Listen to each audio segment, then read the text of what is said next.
Waktu Anda mengorbankan kepentinganmu untuk kepentingan orang lain, saya kasih tahu, Tuhan memberikan sukacita.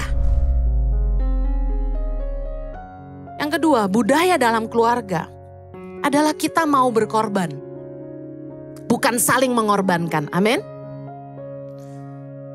Filipi 2 ayat 4 berkata gini, dan janganlah tiap-tiap orang hanya memperhatikan kepentingannya sendiri, tetapi kepentingan orang lain juga.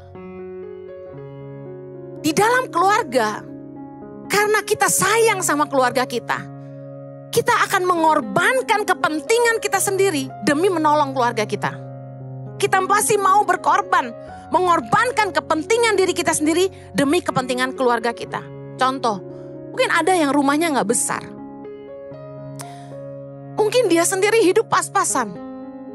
Tapi melihat ada keluarga dari kampung mungkin atau orang tua yang sudah tua, mereka tampung di rumahnya. Itu mengorbankan kepentingan diri sendiri. Mengorbankan privasi. Kami ingat waktu kami baru merintis pelayanan Yayasan Tangan Pengharapan di Indonesia. Tahun 2008 saya sama suami mulai pelan-pelan cari rumah untuk kami cicil. Saya lupa kayaknya tahun 2011 kami mulai cicil rumah waktu itu. Dan rumah itu sederhana aja gitu. Kami bangun dengan sangat sederhana. Nah, kamar anak-anak saya di lantai 3 itu saya kasih buat staf-staf tinggal. Ada sekitar satu kamar itu 4, 4, 8, 3, itu 11 di atas, 4 di bawah. Berarti 15 orang tinggal di rumah kami, bayangin ya. Itu makan kami yang tanggung, air mandi semua pakai itu kami yang tanggung.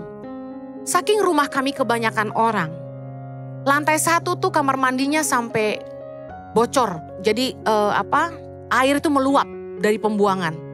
Jadi lantai 1 tuh dari kamar mandi air suka keluar. Saya masih ingat staf sampai dorong-dorong air. Tapi kami tidur bagaimana? Nah, saya pernah cerita juga di khotbah yang lalu. Anak saya 3, Chloe, Zoe, Axel tidur dengan kami.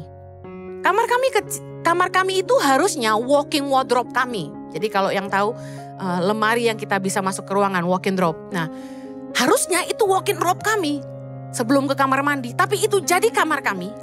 Sedangkan kamar kami sendiri jadi kantor kami plus meeting room. Anak kami tidur di ranjang kami, ukuran 200 x 200. Saya tidur di mana sama Jojo? Kami tidur di lantai. Pakai kasur ukuran 120 x 200. Mesra saudara. Tiap malam Jojo peluk saya. Saya lebih suka begitu sih. Karena sekarang ranjangnya udah 180 x 200, dia jarang peluk saya. Dulu waktu kasurnya 120 kan mau gak mau harus miring kan. Jadi dia suka peluk saya. Saya menikmati masa-masa itu ya. Tapi kami mengorbankan privasi kami sendiri. Kami mengorbankan kepentingan kami sendiri. Kepentingan anak-anak kami. Demi pelayanan Tangan Pengharapan. Bertahun-tahun kami tidur sekamar. Tapi saya sangat menikmatinya. Karena kebersamaan dengan anak-anak saya bersama dengan suami itu menyenangkan. Saya masih ingat Chloe, Zoe, Axel suka berebutan untuk bisa tidur di sebelah saya. Mereka tidur bertiga berjejer begini, saya baru Jojo. Mereka rebutan untuk ada di sisi saya. Dan Zoe selalu menang. Dan dia tidak suka diganti. Dia bilang, this is my place and you stay there. Dan Chloe, kembar pertama, selalu paling dewasa, selalu paling suka mengalah. Dia tidur paling ujung. Jadi Chloe, Axel, Zoe. Lucu, Zoe waktu kecil gak suka ranjangnya diberantakin. Dia bisa ngambek. Dia sebelum tidur harus rapi spraynya.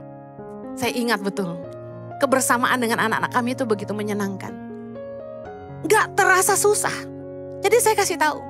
Waktu Anda mengorbankan kepentinganmu untuk kepentingan orang lain, saya kasih tahu, Tuhan memberikan sukacita. Waktu kamu bisa memberi buat orang lain, ada kebahagiaan tersendiri. Sekarang, Tuhan memberkati kami dengan rumah kecil. Anak saya, Chloe Zoe bisa sekamar, Axel sekamar sendiri dan kami sekamar berdua. Saya malah merindukan masa-masa itu. Sekarang Axel suka kunci kamar.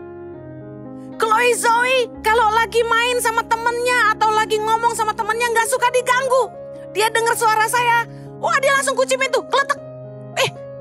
Saya iseng, saya ketuk pintunya. Why did you lock your door? Saya bilang, not now mami, katanya gitu. Karena saya iseng suka gangguin mereka. Dia lagi telepon sama temennya, saya suka godain, saya yang jawab. Dia ngomong apa, saya yang jawab. Dia jengkel sama saya. Kami suka bercanda. Tapi saya merindukan masa-masa ketika saya mengorbankan privasi saya untuk kepentingan orang lain. Saya kasih tahu, ketika kita berkorban, Tuhan itu memberikan berkat sukacita yang luar biasa. Amen. Dan ketika kami diberkati dengan rumah sendiri sehingga kami terpisah dari yayasan, saya percaya itu semua upah dari Tuhan. Ibadah Gereja Impact Community Indonesia ada di setiap minggu jam 8 pagi, jam 10, jam 12 siang, jam 3 sore, dan jam 5 sore. Setiap ibadah disertai ibadah anak atau Impact Kids dan ibadah remaja.